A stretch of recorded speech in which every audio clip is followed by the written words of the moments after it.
Technology మారడంతో మానవుల స్థితిగతులే మారిపోయాయి. సాంకేతిక రంగంలో వచ్చిన పెను విప్లవంతో పాటు ఇంటర్నెట్ వినియోగం విపరీతంగా పెరిగిపోయింది. దీంతో 100లో 80% మంది స్మార్ట్ ఫోన్లను వినియోగిస్తున్నారు. అయితే ఇదే అదనుగా సైబర్ నేరాలు రోజురోజుకు విపరీతంగా పెరిగిపోతోంది.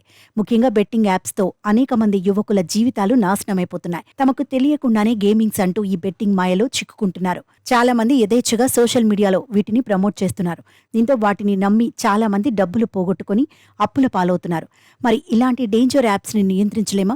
గైడ్లైన్స్ ఏం చెబుతున్నాయి? దీనిపై నిపుణులు ఎలాంటి సూచనలు ఇస్తున్నారు?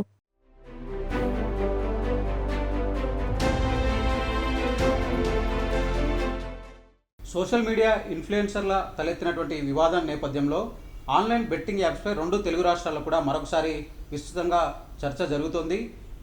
చాలామంది ఈ ఆన్లైన్ యాప్స్ బారిన పడి తమ ప్రాణాలను కూడా పోగొట్టుకుంటున్నటువంటి ఎగ్జాంపుల్ అంటే సంఘటనలు మనం చూస్తూనే ఉన్నాం. ఈ నేపథ్యంలో నిజంగా ఈ ఆన్లైన్ బెట్టింగ్ యాప్స్ని బ్యాన్ చేయలేమా? అంటే ఈ 2 తెలుగు రాష్ట్రాల్లో వీటిని ఆడడానికి అలో లేనప్పటికీ కూడా చాలామంది వీటిని విరివిగా యూజ్ చేస్తూనే ఉన్నారు. ఈ నేపథ్యంలో నిజంగా వీటిని ఆడకుండా బ్యాన్ చేయలేమా? సో టెక్నికల్గా ఉన్నటువంటి ప్రాబ్లమ్స్ ఏంటి తెలుసుకుందాం. ప్రస్తుతం మనతో మాట్లాడాలనుకున్నారు ప్రముఖ సైబర్ నిపుణులు నల్లమోతు శ్రీధర్ గారు. ఒకసారి సార్తో మాట్లాడదాం. సార్, మీరు ఈ యాప్స్ గురించి బాగా రీసెర్చ్ చేస్తూనే ఉంటారు, ఎప్పుడెప్పుడు అప్డేట్ చేస్తూనే ఉంటారు. సో ఈ యాప్స్ని మన దగ్గర బ్యాన్ ఉంది, అయినా కూడా చాలామంది మన ఇంటి పక్కన మన వాళ్ళు కూడా ఆడుతున్నటువంటి పరిస్థితులు కనిపిస్తున్నాయి. నిజంగా ఏంటి సార్ సమస్య ఎక్కడ ఉంది?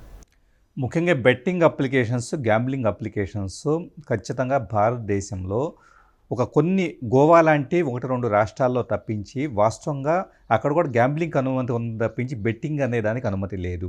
సో నిషేధం అనేది ఉంది. నిషేధం అంటే ఇక్కడ సహజంగా చాలామంది అనుకుంటారు నిషేధం ఉంది కాబట్టి ఇలాంటివి ఎక్కడి నుంచి వస్తున్నాయి అని చెప్పేసి అనుకుంటూ ఉంటారు. వాస్తవంగా ప్రభుత్వం పరంగా వచ్చేటప్పటికి పూర్తి స్థాయిలో బెట్టింగ్, గ్యాంబ్లింగ్ అనేది నిషేధించబడింది.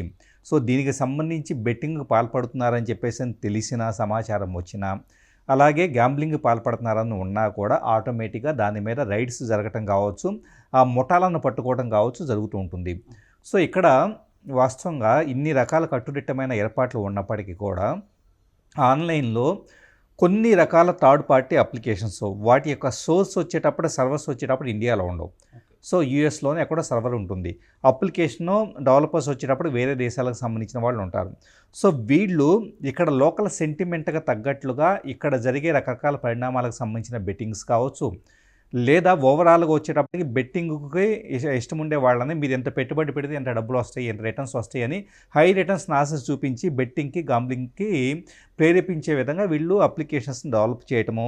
ఆ డెవలప్ చేసిన వాటిని ఏం చేస్తారు, చాలా మందికి ఆ అప్లికేషన్ రీచ్ అయితే కానీ వీళ్ళకి రెవెన్యూ రాదు. కాబట్టి కొంతమంది ఇన్ఫ్లుయెన్సర్స్ని పట్టుకొని మీరు కనుక దీన్ని ప్రమోట్ చేస్తే మీకు ఇలాగా హై రిటర్న్స్ ఇస్తామని చెప్పేసి వాళ్ళతో ఒప్పందాలు కుదుర్చుకొని సో వాటిని ప్రమోట్ చేస్తూ ఉంటారు.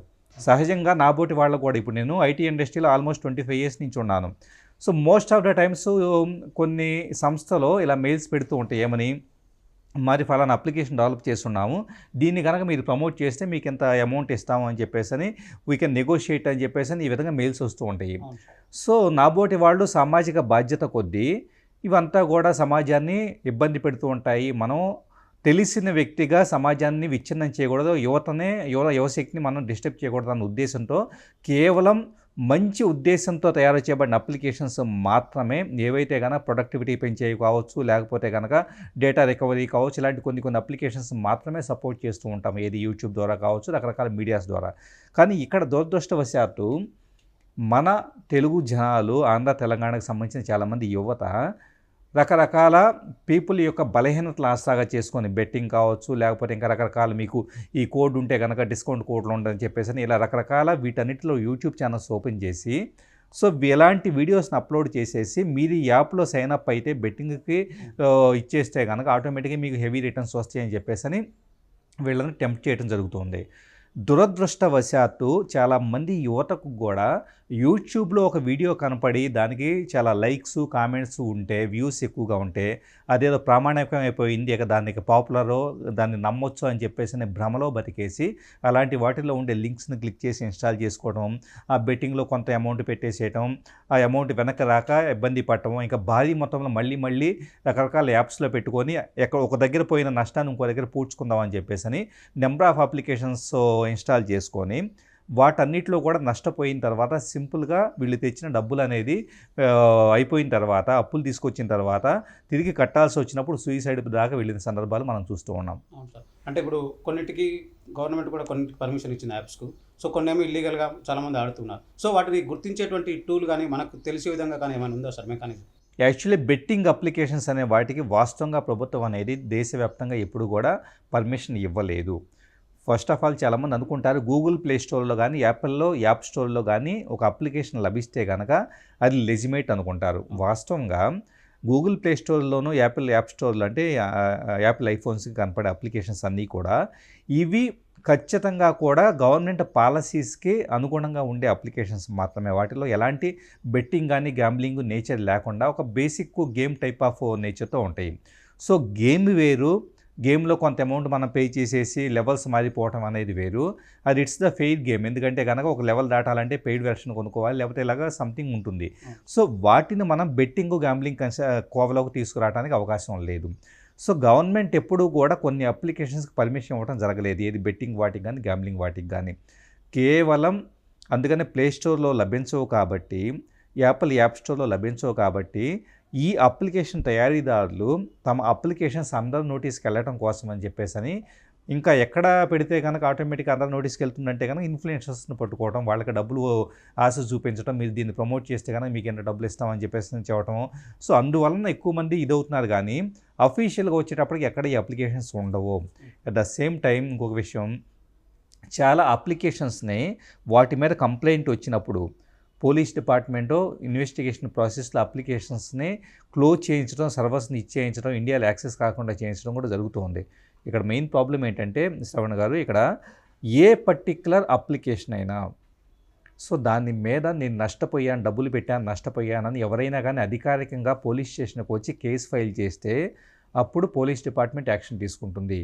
సో ప్రోయాక్టివ్గా ముందే యాక్షన్ తీసుకోవడం అనేది జరగదు. కాబట్టి బాధితులు ఎవరైతే ఉంటారో, మీరు డబ్బులు నష్టపోతే కనుక బెట్టింగ్ అప్లికేషన్స్ ద్వారా, నేను ఈ యాప్లో పెట్టి ఉన్నాను, ప్లస్ నన్ను ఈ ఇన్ఫ్లుయెన్సర్ వచ్చేటప్పటికి ఈ వీడియో అప్లోడ్ చేసి నన్ను తప్పుదారి పట్టించాడని, సో ఆ వీడియో లింకు, అలాగే యూట్యూబ్ ఛానల్ లింకు, అలాగే ఏ అప్లికేషన్ ఉందో ఆ అప్లికేషన్ పేరు అనేది పోలీస్ డిపార్ట్మెంట్కి వెళ్ళి కంప్లైంట్ ఇస్తే కనుక, ఎఫ్ఐఆర్ నమోదు చేస్తే కనుక 100% అప్పుడు వాటి మీద చర్యలు తీసుకునే అవకాశం ఉంటుంది. అంటే కొందరు ఇప్పుడు సోషల్ మీడియా ఇన్ఫ్లుయెన్సర్లు ఏం చెప్తున్నారంటే, మేము యూట్యూబ్ గైడ్లైన్స్ ప్రకారం వీటిని ప్రమోట్ చేస్తున్నాము, దానికి సంబంధించినటువంటి లింక్ ఏదైతే ఉంటుందో డౌన్లోడ్ చేసుకోవడానికి డిస్క్రిప్షన్లో ఇస్తున్నాము, ఒకవేళ అది ఇల్లీగల్ అయితే యూట్యూబ్ ఆటోమేటిక్గా వాటి పైన స్ట్రైక్ చేస్తుంది కదా, మా వీడియో పైన కూడా స్ట్రైక్ చేస్తుంది కదా అనేటువంటి వాదన కూడా వాళ్ళు తీసుకొస్తున్నారు. నిజంగా అట్లా యూట్యూబ్ స్ట్రైక్ చేసేటువంటి అవకాశం ఉంటుందా సార్? యూట్యూబ్ కమ్యూనిటీ గైడ్లైన్స్ అనే వాటిని ఆసరాగా చేసుకుని వాళ్ళు ఆర్గ్యుమెంట్ చేస్తూ ఉన్నారు. యూట్యూబ్ కమ్యూనిటీ గైడ్లైన్స్లో వచ్చేటప్పటికి అది బెట్టింగ్ అప్లికేషనా లేకపోతే ఇంకోటం అనేది మనకి వెరిఫికేషన్ ఉండదు. వాటిలో ఒకటే ఉంటుంది, ఏంటంటే ఈ పర్టికులర్ వీడియోలో, అప్లోడ్ చేయబడే వీడియోలో అశ్లీలమైన కంటెంట్, అది కూడా ఏంటంటే ఒక మహిళకు సంబంధించి కానీ పురుషులకు సంబంధించి ప్రైవేట్ పార్ట్స్ కనపడేలాగా వీడియో ఉందా, లేదా దేశ సమగ్రతకు నష్టం చేకూర్చేలాగుందా, లేదా కాపీరైట్ వైలేషన్ జరిగిందా, ఇలాగా కొన్ని ప్రీడిఫైన్డ్ కమ్యూనిటీ గైడ్లైన్స్ ఉంటాయి. వాటిని మాత్రమే యూట్యూబ్ అనేది పట్టించుకుంటుంది తప్పించి మిగతా ఏ లింక్ని ఇస్తున్నారు ఇలాంటివంతా కూడా యూట్యూబ్ పట్టించుకోదు. కాబట్టి యూట్యూబే మా మీద యాక్షన్ తీసుకుంటుంది అని చెప్పేసి వీళ్ళంటానికి జస్ట్ హాస్యాస్పదం. ఎందుకంటే యూట్యూబ్లో కూడా ఒక ఆల్గారిథం అనేది మనుషులు వెరిఫై చేయరు, ఒక ఆల్గారిథం సెట్ చేస్తారు. అదేం చేస్తుంది, అప్లోడ్ చేయబడే ప్రతి వీడియోని కూడా ఆ పర్టికులర్ బాట్ స్కాన్ చేసి దీంట్లో కాపీరైట్ కంటెంట్ ఉందా, న్యూడిటీ ఉందా, లేకపోతే కనుక అబ్యూజు పదాలు ఏమన్నా పలకబడి ఉన్నాయా, సో ఇలాంటివంతా కూడా స్కాన్ చేసి అది అప్పటికప్పుడు యాక్షన్ తీసుకుంటుంది తప్పించి నిజంగా ప్రాక్టికల్గా విక్టిమ్స్ అనేవాళ్ళు వచ్చి కంప్లైంట్ చేయడం మొదలు పెడితే కనుక ఎన్నో ఛానల్స్, ఈ ఛానల్స్ అన్నిటినీ పోలీస్ డిపార్ట్మెంట్ యాక్షన్ తీసుకొని తొలగించే అవకాశం అనేది ఎక్కువగా ఉంది.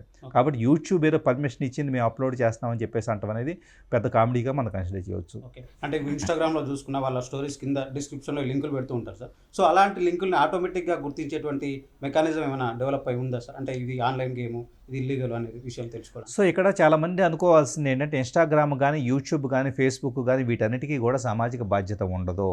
ఫస్ట్ గుర్తుపెట్టుకోండి, వీటన్నిటిలో ఉన్నాయి అంటే అదేదో చాలా గొప్పది, లేకపోతే కనుక అవి యాక్సెప్ట్ చేస్తున్నాయనే భ్రమలో ఉండదు. ఎందుకంటే ఫేస్బుక్ కానీ, ఫేస్బుక్ వాళ్ళ ఇన్స్టాగ్రామ్కి కానీ, లేదా యూట్యూబ్కి కానీ, గూగుల్కి కానీ వీటన్నిటికి కావాల్సింది ఏంటంటే వాళ్ళ కంటెంట్ అనేది ఎక్కువ మందికి రీచ్ అయ్యి వాళ్ళకి యాడ్ రెవెన్యూ రావాలి. వాళ్ళకి డబ్బులు వస్తే చాలు, లోపల ఎలాంటి కంటెంట్ ఉంది, ఎలాంటి లింకులు పోస్ట్ చేస్తున్నారు అన్న విషయాన్ని వీళ్ళు పట్టించుకోరు. కాబట్టి జనాలే ఆ లింకుల్ని చూసినప్పుడు, అలాంటి కంటెంట్ చూసినప్పుడు ఇదేదో నన్ను తప్పుదారి పట్టించేలాగుంది, ఇదేదో నా డబ్బులు కొల్లగొట్టేలాగుంది, సో అనవసరంగా డబ్బులు పెట్టేసి నేను నష్టపోతాను, ఇప్పటికే చాలాసార్లు మీడియాలో వస్తూ ఉంది కాబట్టి ఎంతోమంది నష్టపోయిన వాళ్ళని చూస్తున్నాను కాబట్టి నేను నా జాగ్రత్తలో ఉండాలని ఎవరి విచక్షణలో వాళ్ళు ఉండాలి తప్పించి, యూట్యూబ్లో వచ్చింది, ఇన్స్టాగ్రామ్లో లింక్ వచ్చింది కాబట్టి ఇన్స్టాగ్రామ్ వాళ్ళు ఎలో చేశారంటే నిజమైన కంటెంట్ అనే భ్రమలో ఉండదు. ఎందుకంటే ఇన్స్టాగ్రామ్కి వాళ్ళ వ్యాపారం పట్ల ఉండే శ్రద్ధ ప్రజల శ్రేయస్సు పట్ల ఉండదు. సో మీరు నష్టపోయినా ఆ సంస్థలకి ఏమీ పెద్ద పట్టించుకోవు. ఓకే. అంటే చాలామంది చెప్తున్నారు, టెలిగ్రామ్లో కొన్ని రకాల గ్రూప్స్ క్రియేట్ చేసి ఉంటాయి, దాంట్లో అందరు జాయిన్ కండి, అక్కడ లింక్స్ ఇస్తాం, అక్కడ నుంచి డౌన్లోడ్ చేసుకోండి అని. ఎందుకు సార్ అంటే చాలామంది వాట్సాప్ వాడకుండా ఎందుకు టెలిగ్రామ్ సైడ్ వెళ్ళారనుకోవచ్చు, ఇట్లాంటి ఇల్లీగల్ చేయడానికి. టెలిగ్రామ్లో వచ్చేటప్పటికి స్పామ్ చేయడానికి వాస్తవంగా వాట్సాప్లో స్పామ్కి సంబంధించేసి అంటే నెంబర్ ఆఫ్ పీపుల్కి ఇన్వైట్ లింకులు పంపించడం కావచ్చు. సో మీరు ఈ గ్రూప్లో జాయిన్ అవ్వండి, మీ హెవీ రెవెన్యూస్ వస్తాయని చెప్పేసి ఒక 1,00,000 మందికి ఒక వాట్సాప్ మెసేజ్ పంపించాలనుకోండి, ఆటోమేటిక్గా పంపించే నెంబర్ వచ్చేటప్పుడు వాట్సాప్ బ్యాన్ చేసింది. ఎందుకు? ఎట్ ఏ టైము తక్కువ ఫ్రీక్వెన్సీతో, తక్కువ ఇంటర్వెల్తో నెంబర్ ఆఫ్ మెసేజ్లు వెళ్ళటము, అవతల వాళ్ళ రిపోర్ట్ స్పామ్ అనేది ఎక్కువ కుట్టారనుకోండి, ఆటోమేటిక్గా ఈ నెంబర్ ఏదో సస్పీషియస్ యాక్టివిటీ చేస్తుందని చెప్పేసి దాన్ని బ్లాక్ చేస్తారు. సో అదే టెలిగ్రామ్లో వచ్చేటప్పటికి ఇలాగ స్పామ్కు సంబంధించేసి వాట్సాప్ అంత కఠినతరమైన విధానాలు ఉండవు. టెలిగ్రామ్లో వచ్చేటప్పటికి కొంతకాలం పాటు నడుస్తూ ఉంటుంది, ఎవరో చాలామంది రిపోర్ట్ కొడితే తప్పించేసి. సో అందుకని చాలామంది ఇల్లీగల్ యాక్టివిటీస్ కోసం టెలిగ్రామ్ అనేది వాడుకుంటూ ఉంటారు. అట్ ద సేమ్ టైం వచ్చేటప్పటికి ఒక ఛానల్లే తీసుకోండి, టెలిగ్రామ్ ఛానల్లో వచ్చేటప్పటికి అన్లిమిటెడ్ పీపుల్ అనేది ఉండే స్కోప్ అనేది ఉంటుంది. సో వాట్సాప్లో గ్రూపుల్లో కానీ లేకపోతే వాట్సాప్ ఛానల్లో కానీ కొన్ని రకాల పరిమితులు అనేవి ఉంటాయి, కంటెంట్ ఫిల్టరేషన్ విధంగా కావచ్చు, అన్ని రకాలుగా. అందుకని సైబర్ నేరస్తులు మీరు ఏదైనా టెలిగ్రామ్ ఛానల్లో జాయిన్ అవ్వండి, మీకు ఇక్కడ రెవెన్యూ వస్తుంది అని క్రిప్టో కరెన్సీ గురించి కానీ, లాటరీస్ గురించి కానీ, లేకపోతే ఈ టైప్ ఆఫ్ గ్యాంబ్లింగ్కి సంబంధించి, బెట్టింగ్లకు సంబంధించి కానీ ఏదైనా ఉంటే కనుక ఛానల్స్ వాటిలో జాయిన్ అయ్యారంటే పూర్తిగా మీ డబ్బులు నష్టపోవడానికి సిద్ధంగా ఉన్నారన్న విషయం మీరు గుర్తుపెట్టుకోండి. Okay.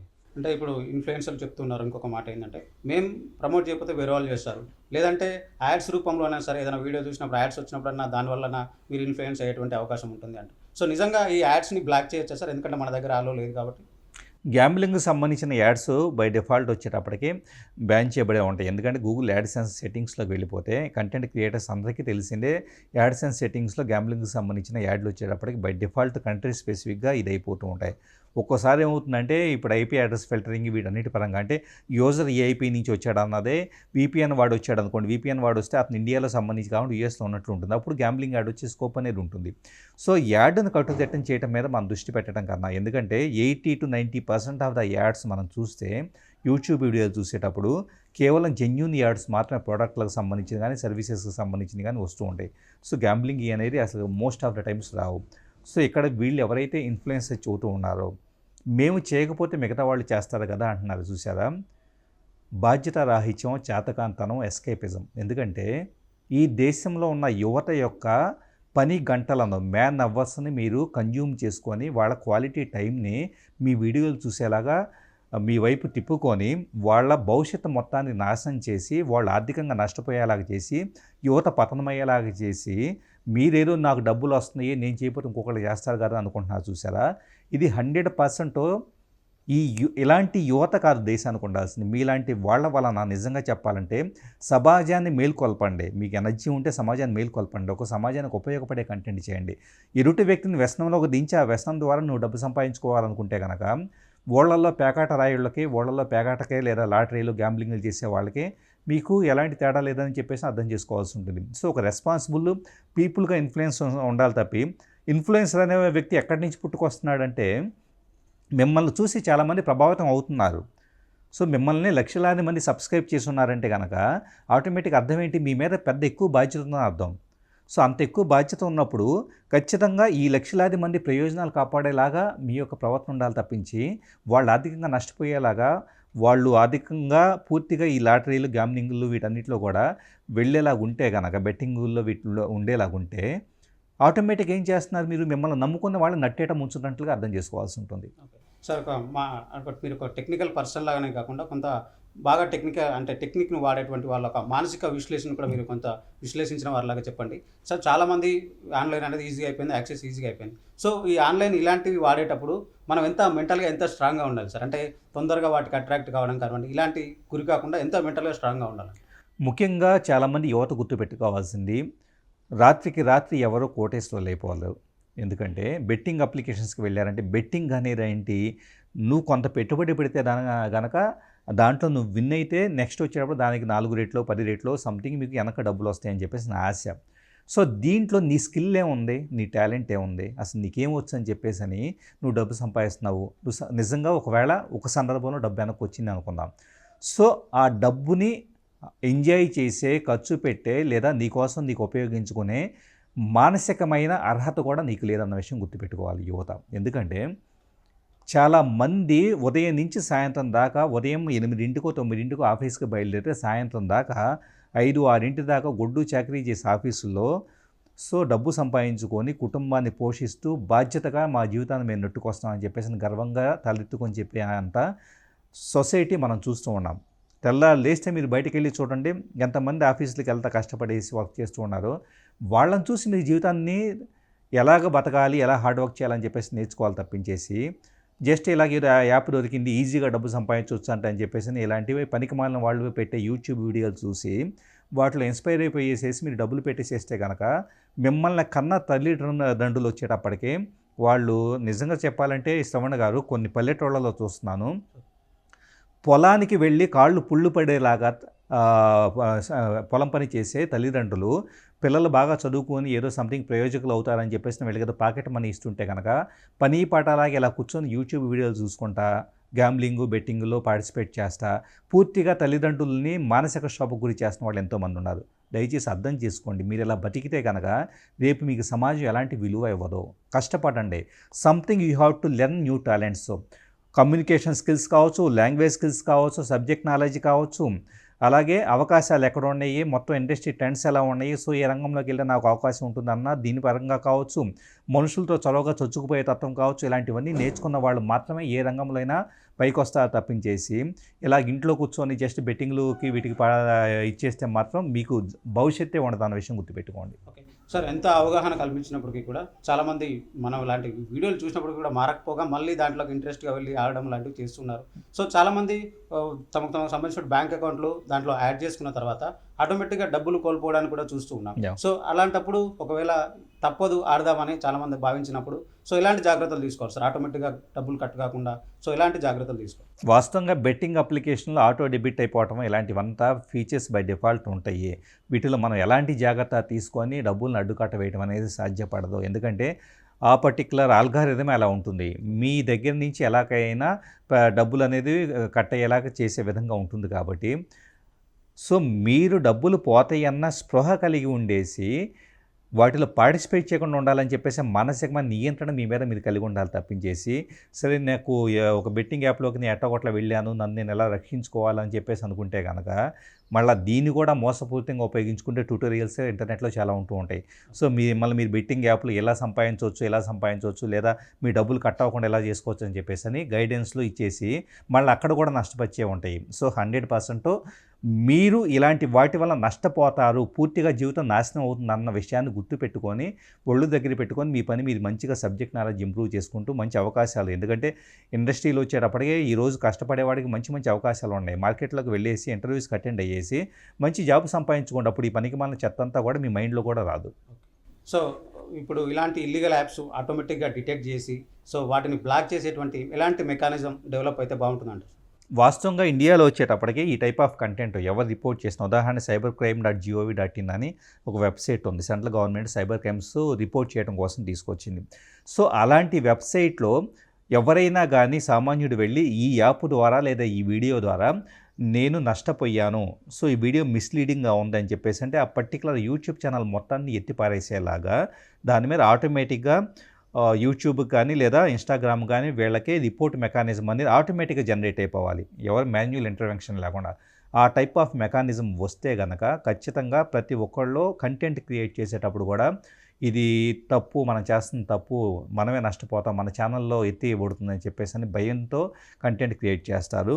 So at the same time ప్రభుత్వం కూడా ఇలాంటి కేసెస్ని చూస్తూ కేవలం ఎప్పుడు కూడా మనం చూస్తూ ఉన్నాం దేశవ్యాప్తంగా రాష్ట్రాల్లో కూడా రాజకీయ నాయకులు వాళ్ళకి సంబంధించిన సమస్యలు తప్పించేసి సామాన్యుడు ఎలాంటి కష్టాలు ఫేస్ చేస్తున్నాడు అన్న దాని మీద దృష్టి పెట్టడం కూడా తగ్గిపోయింది. సో కనీసం రీసెంట్గా అయితే రేవంత్ రెడ్డి సైబర్ క్రైమ్స్ గురించి ప్రతి దగ్గర మాట్లాడాలి, అప్పుడు మాత్రమే పర్మిషన్స్ ఇస్తా ఉన్నట్లు ఒక విధి విధానాలు కూడా రూపొందించడం జరిగింది. కాబట్టి అలాంటి చర్యలనైనా కూడా ప్రతి ఒక్కళ్ళు అడాప్ట్ చేసుకోగలిగితే కనుక ఈ టైప్ ఆఫ్ సైబర్ క్రైమ్స్ ముఖ్యంగా బెట్టింగ్ అప్లికేషన్స్కి మనం చరమగీతం పాడవచ్చు. సో ఇది ఓవరాల్గా చూసుకున్నట్లయితే ఇలాంటి ఇల్లీగల్ బెట్టింగ్ యాప్స్ ఏవైతే ఆన్లైన్ బెట్టింగ్ యాప్స్ ఉన్నాయో వాటిని ఆటోమేటిక్గా డిటెక్ట్ చేసి వాటిని బ్లాక్ చేసేటువంటి టెక్నాలజీ ఇంకా మన దగ్గర లేదు. సో ఇలాంటి వాటిని ఎవరైనా గుర్తించి కంప్లైంట్ చేస్తే తప్ప వాటిని తొలగించేటువంటి అవకాశం లేదనేటువంటి విషయాన్ని శ్రీధర్ నల్లమోతు గారు అయితే చెప్తూ ఉన్నారు. ఇక రాత్రికి రాత్రే ఎవరు కూడా కోటీశ్వరులుగా మారలేరు. సో ఆన్లైన్ బెట్టింగ్ యాప్స్ నమ్ముకొని తాము సంపాదించాలి అనేటువంటి కోరికలు ఎవరికైతే ఉంటాయో వాళ్ళందరూ కూడా మోసపోక తప్పదు అనేటువంటి అభిప్రాయాన్ని శ్రీధర్ గారు అయితే వ్యక్తం చేస్తున్నారు. సో ఓవరాల్గా చూసుకున్నట్లయితే ఆన్లైన్ బెట్టింగ్ యాప్స్ అనేది ఒక ప్రమాదకరంగా మారిపోయిందనేటువంటి విషయాన్ని కూడా ఆయన చాలా స్పష్టంగా చెప్తున్నారు. విడుదల జాన్ రాజుతో శ్రవణ్, ఏబిఎన్ ఆంధ్రజ్యోతి, హైదరాబాద్.